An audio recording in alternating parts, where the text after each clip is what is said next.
Assalamualaikum warahmatullahi wabarakatuh. Alhamdulillahirrabbilalamin wabihi nasta'in wa ala umuri dunya wahdin wassalatu wassalamu ala asrofil anbiya'i wal mursalin wa ala alihi wa sahbihi ajmain. Yang kami hormati Bapak Ridho Riyadi MPDI selaku dosen pengampu mata kuliah metodologi studi Islam serta teman-temanku sekalian.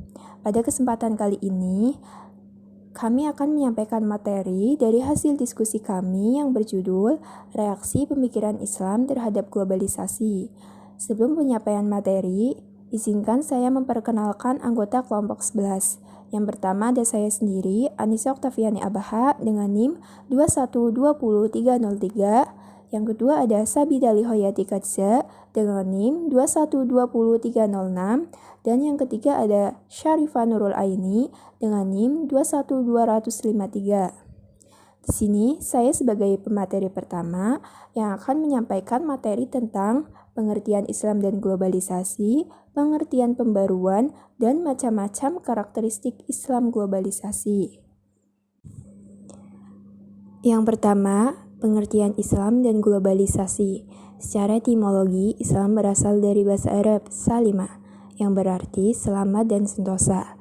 Secara istilah, Islam adalah agama yang diturunkan kepada Nabi Muhammad SAW dan Rasul sebagai utusannya yang terakhir untuk menjadi pedoman hidup seluruh umat manusia hingga akhir zaman. Sedangkan pengertian globalisasi adalah kecenderungan umum terintegrasinya kehidupan masyarakat, domestik atau lokal, ke dalam komunitas global di berbagai bidang. Yang kedua, yaitu pengertian pembaruan.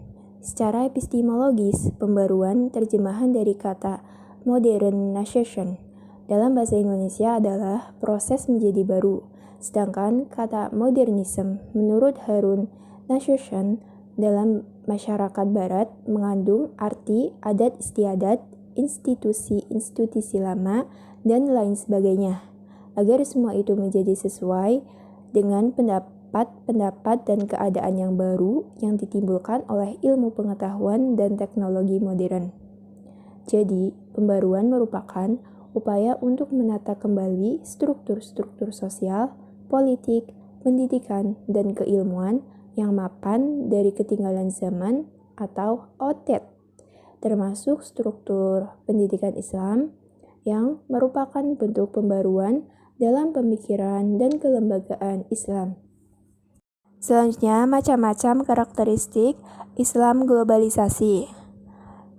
Islam adalah agama yang memiliki karakter sebagai berikut.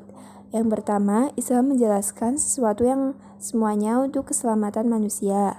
Kedua, tebaran penyelamat Islam mencakup seluruh alam semesta atau lebih dari sekedar globalisme. Ketiga, penyelamat yang dijadikan Islam sedemikian sempurna, komprehensif, global, dan mendetail.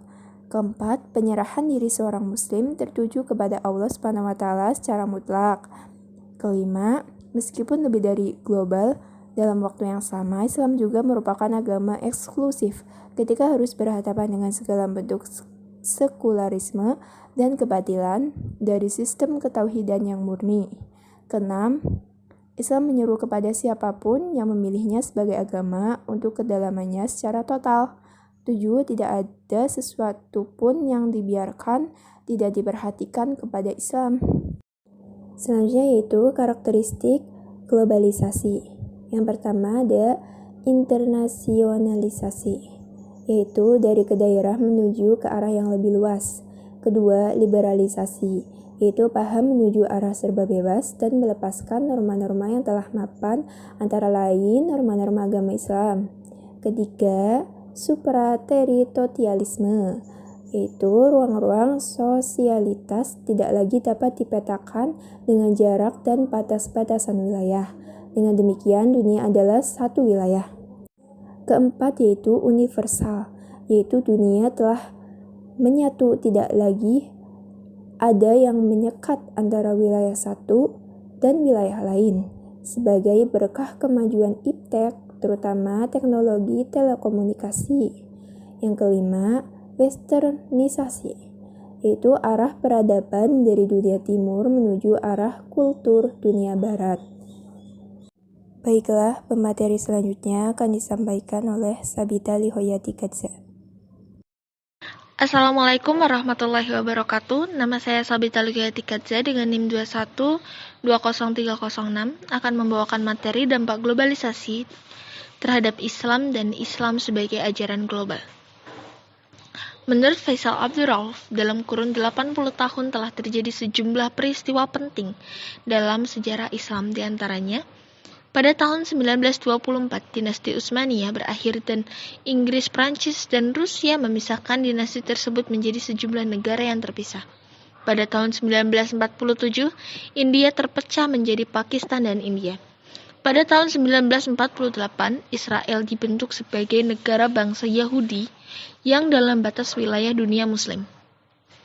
Pada tahun 1979, revolusi Khomeini di Iran.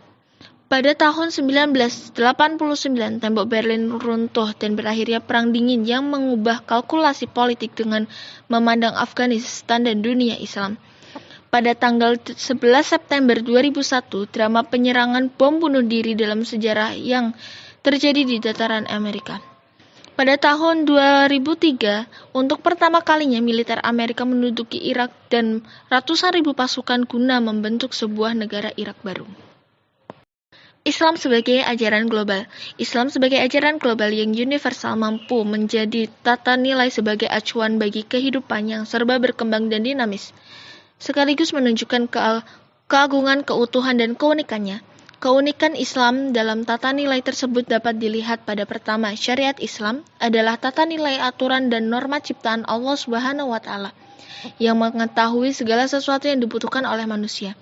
Kedua, seluruh tata nilai dalam ajaran Islam dimaksudkan untuk kesejahteraan agar manusia terpelihara agamanya, dirinya, akalnya, kehormatannya, serta harta bendanya. Yang ketiga, syumuliyah, yaitu mencakup semua segi kehidupan manusia. Yang keempat, tata nilai Islam itu tampil dalam bentuk prinsip-prinsip umum menyeluruh dan melahirkan gerakan maju. Selanjutnya materi akan dibacakan oleh Saudari Syarifah. Yang tepat terhadap nas menjadi syarat yang harus dipenuhi.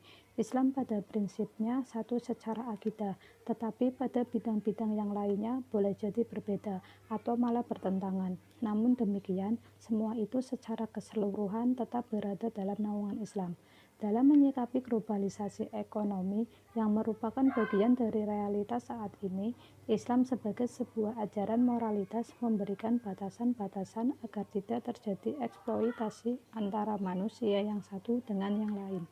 Pada aspek budaya, Islam memiliki kebudayaan sendiri yang kosmopolit, tetapi Islam juga mengakui eksistensi kebudayaan lokal.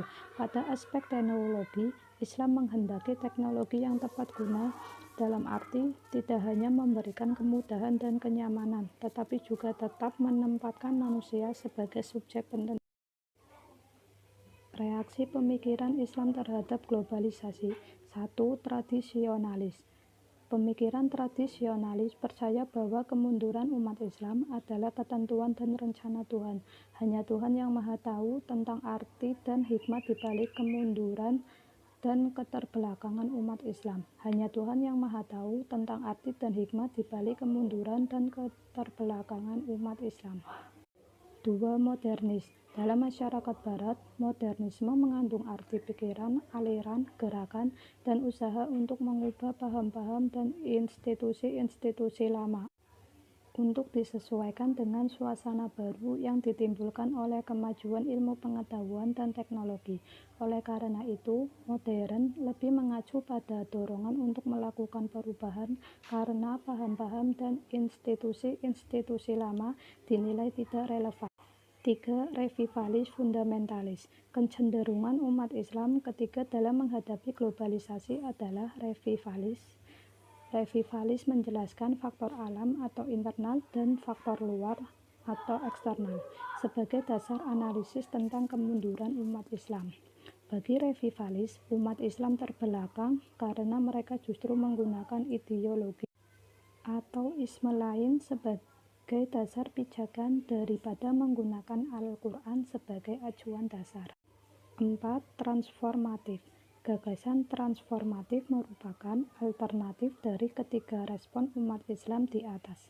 Mereka atau penggagas transformatif percaya bahwa keterbelakangan umat Islam disebabkan oleh ketidakadilan sistem dan struktur ekonomi, politik, dan kultur. Oleh karena itu, agenda mereka adalah melakukan transformatif terhadap struktur melalui penciptaan relasi yang secara fundamental baru dan lebih adil dalam bidang ekonomi, politik, dan kultur. Demikian yang dapat saya sampaikan. Saya perwakilan dari kelompok 11 meminta maaf sebesar-besarnya apabila terdapat kesalahan. Saya akhiri, wabillahi taufik wal hidayah. Wassalamualaikum warahmatullahi wabarakatuh.